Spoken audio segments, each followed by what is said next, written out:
Shalom, meus amados, tudo bem com vocês? Queridos, ainda sobre a questão da lei, né? Eu quero deixar bem claro para vocês,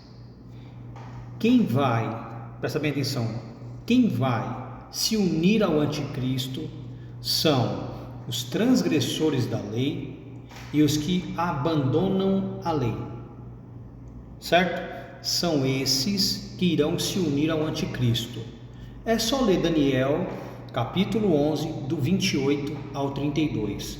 Ponto. Acabou. Não existe um outro evangelho. Essa ideia que o evangelho da graça foi confiado a Paulo, como se o de Cristo não fosse da graça, ou como se o evangelho pregado por Cristo fosse somente aos judeus e o de Paulo aos gentios, como se o de Paulo fosse outro evangelho, ou um evangelho adaptado aos gentios. Isso é heresia. Então tomem cuidado ao dar ouvidos a esses falsos profetas. Olha só, Mateus capítulo de número 5, a partir do versículo de número 17. Prestem bastante atenção, isso aqui é Yeshua, Jesus ensinando. Não cuideis que vim destruir a lei ou os profetas. Não vim destruir, abolir, abrogar, mas cumprir, praticar. Tá? Colocar em prática tudo que está escrito ali. Porque em verdade vos digo que até que o céu e a terra passem, nenhum jota, um iude, ou um tio, um traço, jamais passará da lei, sem que tudo seja cumprido. Então, nós temos o quê? Que praticar tudo que está lá. Vamos continuar, versículo de número 19. Qualquer, pois, que violar um destes mandamentos, por menor que seja, e eu falo dos mandamentos morais, não estou falando de condenação e morte, não estou falando do cerimonial no templo, não estou falando dos mandamentos de acepção que impediam o povo de ser um só, né, que constavam em ordenanças. Eu estou falando do mandamento moral que diz respeito à santidade, que é universal, certo? Então vamos lá. Qualquer, pois, que violar um destes mandamentos, por menor que seja. Quando você vê na lei falando de mandamentos, é diferente de preceitos, mandamentos de ordenanças, são diferentes coisas. Mandamento é toda a ordem dada que leva o homem em sua obediência a ter a imagem de Deus, tudo aquilo que diz respeito à santificação. Beleza?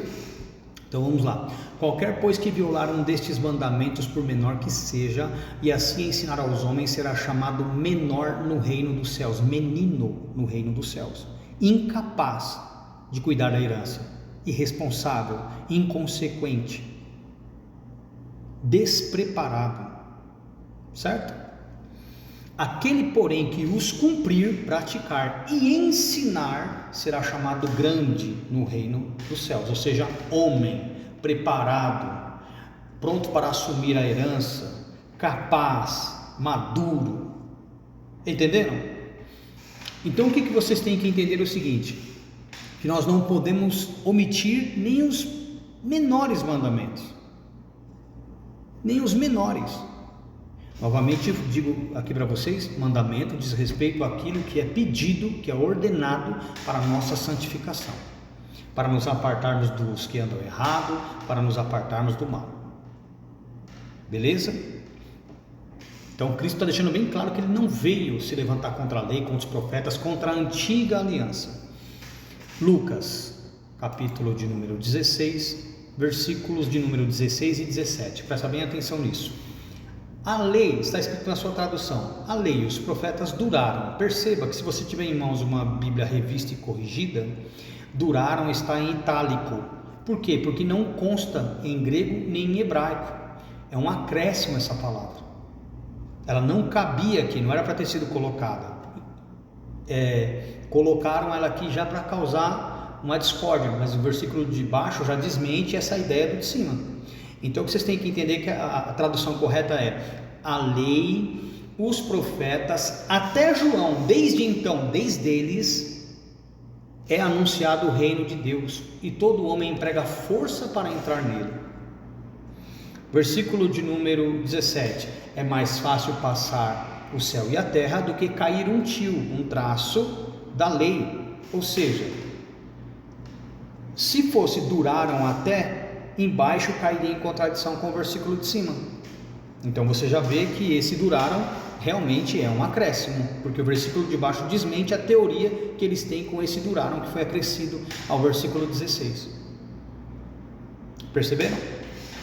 Ficou bem claro até aqui, né? Então tomem cuidado com os falsos profetas, eles vão querer se utilizar da epístola aos Gálatas. Eu já falei 1000 vezes, existem aqui duas teorias: ou que Gálatas não foi escrita por Paulo, né? Na verdade são 3, ou que adulteraram a epístola aos Gálatas, ou uma terceira oposição ainda é tradução errada, que é a que eu mais acredito, que traduziram errado, porque quando você vai traduzir não é essa versão que nós temos em mão em português, tá? Do grego, principalmente do hebraico para o português, tá certo? E mais, em Gálatas Paulo fala sobre abolir a lei, beleza. Aí em Romanos, olha que interessante, Gálatas escrito entre 51 e 52 depois de Cristo, Romanos escrito entre 55 e 56, ou seja, 4, 5 anos depois, desmente a epístola de Gálatas, porque em Romanos, como eu já fiz vídeos aqui, Paulo fala da importância de se praticar a lei, de ser justificado por ela. Espera aí, o que aconteceu? Paulo se converteu depois de Gálatas? Que estranho. Então tem que ser muito mente fechada, muito picareta para acreditar nisso. Então tomem cuidado com os falsos profetas. Mas o evangelho pregado por Cristo aos judeus é diferente do evangelho pregado por Paulo aos gentios. Aos gentios é um tipo de evangelho e aos judeus foi um outro evangelho. Será? Vamos ver. Mateus 24, 12. Prestem atenção nisso.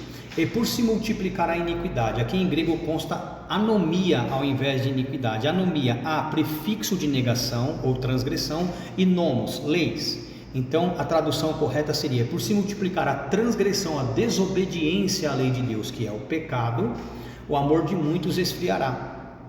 Mas aquele que perseverará até o fim o quê? Na prática da lei, esse será salvo.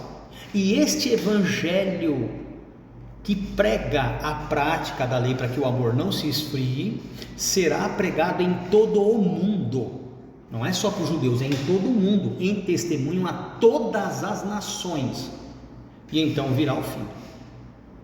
Olha que coisa. Então o evangelho de Cristo é universal. Se Paulo estivesse pregando outro evangelho, Paulo estaria pregando heresia. Ok? Se Paulo estivesse pregando a abolição da lei, Paulo estaria contra Cristo, ele seria um anticristo. Em Daniel está escrito que o anticristo, ele se unirá aos transgressores e ele, como que eu posso dizer, ajudará os que tiverem abandonado a lei. Meu querido, lá está escrito que ele vai se levantar contra a Santa Aliança, se unir ao que transgride a Santa Aliança, ajudar ao que abandonou a Santa Aliança. Meu querido, o que é o pecado? O pecado é a transgressão da lei. 1 João capítulo 3, versículo 4, nas versões Thompson, NVI, King James, revista atualizada. Ok? Então, se o pecado é a transgressão da lei e Cristo morreu pelo nosso pecado, se eu abolir o que define o que é o pecado pelo qual Cristo morreu, se eu abolir a lei, eu desvalido o sacrifício de Cristo e cometo a abominação desoladora de que falou Daniel, versículo de número 15. Quando pois virdes que a abominação da desolação de que falou o profeta Daniel está no lugar santo, quem lê entenda. Está onde? Dentro das igrejas, lugar santo. Quem lê entenda que é justamente o que está lá em Daniel 11 do 28 ao 32, é só você ler. Então toma cuidado quando você vai dar ouvido para esses boca aberta, sabe? Eles não entendem absolutamente nada e vão colocar as vossas almas a perderem. Toma cuidado, meus amados.